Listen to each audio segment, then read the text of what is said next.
वसुदेवसुतं देवं कंसचाणूरमर्दनं देवकी परमानन्दं कृष्णं वन्दे जगद्गुरुं श्रीकृष्णं वन्दे जगद्गुरुं श्रीकृष्णं वन्दे जगद्गुरुं. जय श्रीकृष्ण सर्वांना. मूकं करोति वाचालं पंगुं लंघयते गिरिं यत्कृपातमहं वन्दे परमानन्दमाधवम्. मागच्या वेळी आपण गीतेच्या दुसऱ्या अध्यायातल्या 10व्या श्लोकापर्यंत आलो होतो. 7व्या श्लोकात अर्जुनाने प्रपन्नत्व स्वीकारलेलं आहे. पूर्ण शरणागती स्वीकारून तो श्रीकृष्णांना म्हणतोय, शिष्यस्तेहम शाधी मानत्वाम प्रपन्नम. मी आपला शिष्य आहे आणि मी आपल्याला पूर्णपणे शरण आलेलो आहे आणि म्हणूनच मला आता तुम्ही खात्रीने ज्यात कल्याण होणार आहे असं मला साधन सांगा.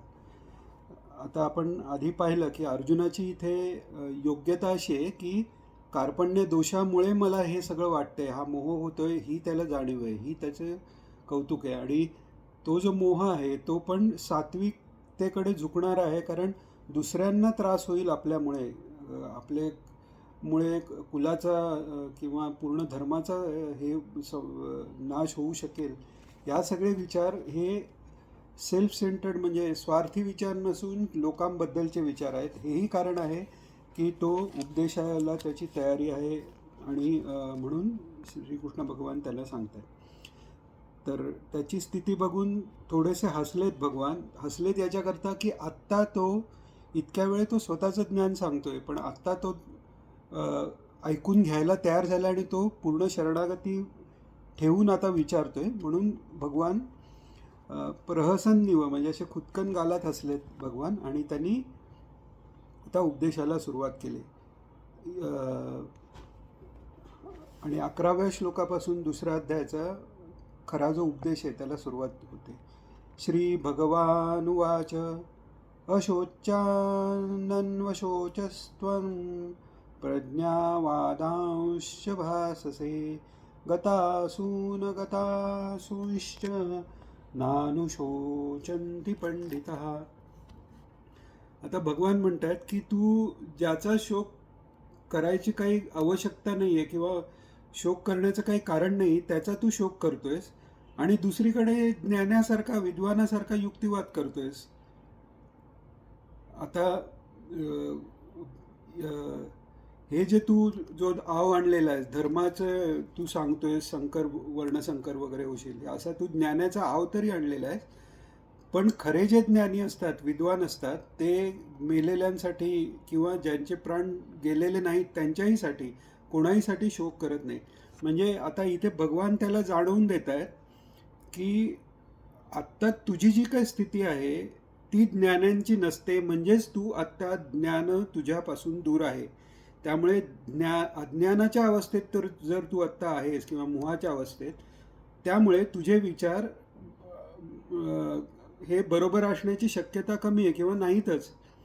आणि हे जाणून घेण्यासाठी तो म्हणतात की पंडित जे असतात ते कोणासाठी शोक करत नाहीत. म्हणजे हा पहिल्यांदा अर्जुनाला एक धक्का आहे की आत्ताची जी तुझी विचारसरणी आहे ती ज्ञानस्थितीपेक्षा अगदी वेगळी आहे आणि ती मोहामुळे झालेली आहे. त्यामुळे हे जे तुझे विचार तू मांडले ते विचारच चुकीचे आहेत असं त्यांनी पहिल्या श्लोकात त्यांना जाणवून दिलेले. 11वा हा श्लोक आहे. मग आता पुढे भगवान म्हणतायत की नत्वेवाहं जातुनासन नत्वं नेमे जनाधिपः न चैव न भविष्यामः सर्वे वयमतः परम. नत्वेवाहं जातुनासन म्हणजे असा कधीही काळ नव्हता जेव्हा मी नव्हतो किंवा तू नव्हतास किंवा हे राजे नव्हते किंवा कोणतेही हे जीव दिसत आहेत ते कोणी नव्हते आणि यापुढेही यापैकी कोणी असणार नाही, असं नाही होणार. न चैव न भविष्यामः, पुढेही भविष्यात हे असणार नाही असं काही होणार नाही. म्हणजे पहिल्यांदा तर तुझं शोक करणं चुकीचं आहे हे म्हटले, कारण ज्ञानी शोक करत नाहीत. कारण अर्जुनाला कुठेतरी मला समजतंय हा अहंकार आहे म्हणूनच तो युक्तिवाद करतोय, तर त्यामुळे त्याला धक्का दिला. दुसरं की कोणाचा देह जाणार म्हणजे ती व्यक्ती जाणार याचा तू शोक करत असशील तर व्यक्ती कधीही ती जन्मलीही नाही आणि त्यांचा मृत्यूही नाही हे पुढे सांगण्यासाठी हा दुसरा धक्का देतात की असा कोणताही काळ नव्हता जेव्हा मी तू हे सर्वजण नव्हते आणि पुढेही नसणार आहे. म्हणजे तू त्याचा शोकाचं जे कारण आहे ते कारणच तिथे राहिलं नाही, असे युक्तिवाद भगवंतांनी केलेला आहे. आणि असं का, हे अर्थात अर्जुनाला प्रश्न पडणार की अरे हे तर आता मरणार आहेत आणि तू आधीही होते आत्ताही पुढे राहणार आहेत हे कसं काय म्हणतोस. तर त्याचं ते कारण सांगतात की 13व्या श्लोकात कारण सांगतात की देहिनोऽस्मिन् यथा देहे कौमारं यौवनं जरा तथा देहांतरप्राप्तिर्धीरस्तत्र न मुह्यते. आता ते सांगतायत जसं जीवात्मा म्हणजे आत्मस्वरूपावर किंवा सच्चिदानंदावर जो इंद्रिय आणि मनाचा अध्यास होतो आणि मग त्याला एक वेगळा जीव असं जे भास होतो त्याला म्हणतात जीवात्मा. तर तो जीवात्मा ह्या शरीरात बालपण, तारुण्य, वार्धक्य ह्या अवस्था भोगतो. तसं मृत्यू ही पण अवस्था आहे. म्हणजे त्या अवस्थेनंतर पण पुन्हा त्याला दुसरं शरीर मिळणार आहे. देहांतर प्राप्ती म्हणतायत. म्हणून धीरस्तत्र न मुह्यते, जे धैर्यवान पुरुष आहेत. आता इथे धैर्यवान एवढ्यासाठी सांगितलेलं आहे कारण अर्जुन हा धैर्यवान आहे. जो तो धनुर्धर इतका चांगला झाला आहे त्याचं सर्वात मोठं एक कारण तो त्याच्याकडे धैर्य आहे हेही आहे. तर त्यामुळे त्याच्या प्रकृतीला जवळ असलेलं त्यांनी सांगितलं की धैर्यवान जे आहेत त्यांना ह्या परिस्थितीने, ह्या स्थित्यंतराने किंवा परिवर्तनाने काही मोह होत नाही असं ते म्हणतात. आणि म्हणून तू काय कर म्हणतात अर्जुना, हे तुलाही लक्षात येण्यासाठी तू काय कर, तर हा एक 14वा श्लोक खूप फेमस असलेला श्लोक आहे. आपण बघितलं की दुसऱ्या अध्यायातले खूपसे श्लोक हे ज्यांनी पूर्ण गीता वाचली नसेल त्यांनाही हे तोंडपाठ असतात, इतके ते फेमस आहेत. त्यातला हा एक आहे, मात्रा स्पर्शास्तु कौन्तेय शीतोष्ण सुख दुःखदः आगमापायिनो नित्यस्तांस्तितिक्षस्व भारत. आता ते सांगतात की हे इंद्रियाचा विषयांशी जेव्हा संयोग होतो तेव्हा शीत उष्ण, सुख दुःख आदी वेगवेगळी द्वंद्वाचा त्याला अनुभव येतो. आणि त्यातलं जे हवं असणारं त्यांनी त्याला आनंद होतो, नकोसा असणारं त्यांनी त्याला दुःख होतं. तर त्या सगळ्या गोष्टी इंद्रियांच्या आणि दुःख किंवा सुख जे होणारे आहे तेही ते मनाच्या प्रॉपर्टी आहेत. ते जशा येतात आणि तशाच निघून जातात, त्यामुळे त्या अनित्य आहेत.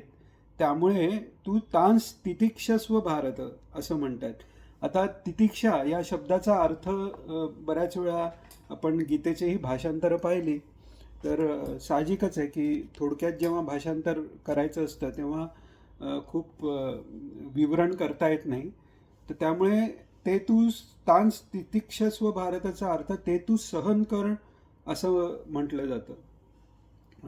आता तितिक्षा हा फार मोठा गुण आहे आणि तितिक्षाचा खरा अर्थ आहे की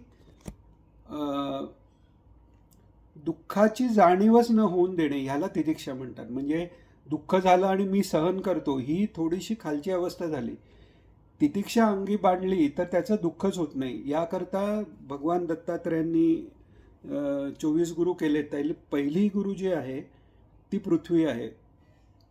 भगवानांनी जसा गीतेचा उपदेश अर्जुनाला केला 11व्या स्कंदात जेव्हा अवतार समाप्तीची वेळ जवळ आली त्यावेळी उद्धवजींनाही या ज्ञानाचा उपदेश केला आहे. आणि उद्धवजी आधीच ज्ञानासाठी तयार असल्यामुळे त्यांना कर्ममार्गाचा उपदेश करण्याची तेव्हा गरज नव्हती. त्यांना पूर्ण ज्ञानाचाच त्यांनी उपदेश केलेला आहे. तर त्यात हे 24 गुरु दत्तात्रयांचे सांगितलेले आहेत. आणि तर दत्तात्रयांनी यदुराजा जो यादवांचा मूळ पुरुष, ययातीचा मुलगा, त्याला केलेल्या उपदेशा 24 गुरु जे सांगितले त्यातली पृथ्वी हे पहिला गुरु आहे. ज्याला अध्यात्मात पुढे जायचं आहे, ज्याला परमार्थ मार्गात पुढे जायचं आहे, त्याच्यासाठी हा सर्वात आवश्यक गुण आहे.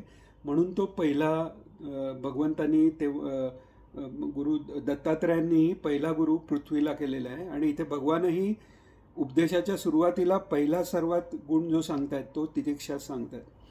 गीतेतले जे जे गुण आहेत त्याची आपण समजा एखादी लिस्ट केली तर त्यानी आपल्याला लक्षात येतं की आपण ह्या मार्गावर कुठपर्यंत आलोत आणि आपल्याला काय काय अजून आपल्यात बदल घडवायचे आहेत. तर तसा हा पहिला गुण त्यांनी दिलेला आहे की तांस तितिक्षस्व भारत. तर हे ह्याच्याबद्दल तितिक्षा म्हणजे त्याचा त्रासही करून घ्यायचा नाही, त्रास केलेला सहन करणं ही खालची अवस्था झाली. तर त्याच्याबद्दल निर्लिप्त राहा. जे काही सुखदुःख आहे ते त्या मनाला होतं, मी त्याच्यापेक्षा वेगळा साक्षी आहे, अशी ती भूमिका आहे. आता पुन्हा 15व्या श्लोकात भगवान पुढे सांगतायत, यम हि न व्यथयन्ते ते पुरुषं पुरुषर्षभ समदुःख सुखं धीरं सोमृतत्वाय कल्पते. हे असं का कर सांगतायत, तितिक्षा का ठेव? कारण पुरुषर्षभ म्हणतायत, तू पुरुष वर्गामध्ये श्रेष्ठ आहेस. म्हणजे कुठेतरी अर्जुनाला हे सांगतायत की तुझी तेवढी तयारी आहे म्हणून मी तुला सांगतोय की तू असा वागू शकशील. आणि तसं वागणाऱ्यांनी म्हणजे सुखदुःख समान मानणाऱ्या, सगळे द्वंद्व जे समान मानतात त्या धीर पुरुषाला इंद्रियांशी विषयांचा संयोग किंवा विषयांशी जे इंद्रिय संयोग करतात त्यांना व्याकुळता येत नाही. कारण ते सुखदुःख त्यांना लागतच नाही. आणि जेव्हा ते विषय त्यांच्या आत येत नाहीत किंवा द्वंद्व काही निर्माण करत नाहीत, तेव्हा एकमेव अद्वितीय अशी आत्मस्वरूपाची स्थिती त्यांची कायम राहून तो आनंद त्यांना प्राप्त होतो आणि ते मोक्षासाठी योग्य ठरतात. म्हणजेच त्यांना मोक्ष मिळतो. आता पुढे सांगतात भगवान 16व्या श्लोकात, नासतो विद्यते भावो ना भावो विद्यते सतः उभयोरपि दृष्टंत स्त्वनयोस्तत्वदर्शिभिः. आता हे का कर अर्जुना, तितिक्षा का ठेव? कारण नासतो विद्यते भावो म्हणजे भाव म्हणजे अस्तित्व. नासतो विद्यते भाव, असत वस्तूला अस्तित्वच नाही आहे. जे काही देह तू जाणार म्हणून दुःख करतोयस, हे गुरु म्हणा, हे जे रिलेशन्स किंवा नात्यांचा तू विचार करतोयस, ती भास मात्र आहेत, ती सत नाही आहेत. त्यामुळे त्यांना खरं तर अस्तित्वच नाही आहे. आणि सत्वस्तू जी आहे म्हणजे आत्मवस्तू जी कायम राहणारी आहे. आता आत्मवस्तू स्थूल देहापेक्षा सूक्ष्मदेह हाही थोडासा जास्त सत आहे. त्यामुळे स्थूल देह नाशवंत आहे, त्याच्या मानाने सूक्ष्मदेह राहणार आहे. ते तर काही मरत नाही. म्हणजे स्थूल देह जरी पडला तरी त्या इंद्रिय आणि अंतःकरण तत्वासहित ती व्यक्ती तशीच राहते आणि मग तिला परत दुसरं शरीर मिळतंय. तर त्या योगानेही जे पडणारं शरीर आहे त्याचाही तू शोक करू नकोस, हेही त्यांना सुचवायचं आहे. आणि जी सत राहणारी गोष्ट आहे ती तर कायम आहेच, त्यामुळे तिचा काय शोक करून काय करायचं आहे. त्यामुळे सत्वस्तूचा कधीही अभाव नसतो, असत्वस्तूला तर अस्तित्वच नसतं. यामुळे दोन्ही ठिकाणी शोकाचं काही कारणच नाही. आणि हेच सत्य तत्वज्ञानी पुरुष पाहतात किंवा त्यांना ते कळलेलं आहे. याचा अर्थ ते अर्जुनाला सांगतात, तू जे तत्वज्ञान सांगतोयस ते वरकरणी आहे. तुला जर खरोखर तत्वज्ञान जर झालं असतं तर तू असा शोक केलाच नसता, हे भगवान सांगतायत. आणि त्यांनी ते सुचवत आहेत की तू हे ज्ञान हा विचार कर की सत काय आहे असत काय, आणि मग तू तितिक्षा बाळगून राहा, म्हणजे तू मुक्तीला प्राप्त होशील, म्हणजे आनंद, सर्व दुःख निवृत्ती आणि निरातिशय आनंद प्राप्ती, याचंच नाव मुक्ती आहे. हां. तर आता पुढे 17व्या श्लोकात भगवान सांगताय, अविनाशी तु तद्विद्धि येन सर्वमिदं ततं विनाशमव्ययस्यास्य न कश्चित कर्तुमर्हति. हां, आता भगवान सांगतायत की अविनाशी तू तद्विधी, ज्या आत्मस्वरूपाने किंवा परमेश्वर स्वरूपाने सच्चिदानंदाने सर्व विश्व व्यापलेलं आहे, सगळ्या दिसणाऱ्या ज्या भूत म्हणजे जे जन्माला आलेले आहे, जे तयार झालेले आहे, त्या सगळ्यांना ज्यांनी व्यापलेलं आहे ते तर अविनाशी आहे, त्याचा नाश नाही आहे, त्याचा नाश कोणीच करू शकत नाही. त्यामुळे पुढे भगवान सांगणारच आहे की आत्मा हा मरतही नाही, मारतच नाही, कारण सच्चिदानंद हे एकच सर्वव्यापी आहे, तिथे द्वैत नाहीच आहे. त्यामुळे एकच स्वतः असताना मारणार कोणाला आणि मरणार कोण, असा काहीच तो भेद नाही आहे, ते हे भगवान पुढे सांगणार आहे. आता आपण इकडेच थांबू. उद्यापासून पुढच्या ह्याच्यात 18व्याला आपण सुरुवात करू. जय श्रीकृष्ण. योगेशं सच्चिदानन्दं वासुदेवं व्रजप्रियं धर्मसंस्थापकं वीरं कृष्णं वन्दे जगद्गुरुं. श्रीकृष्णं वन्दे जगद्गुरुं. श्रीकृष्णं वन्दे जगद्गुरुं. जय श्रीकृष्ण सर्वांना.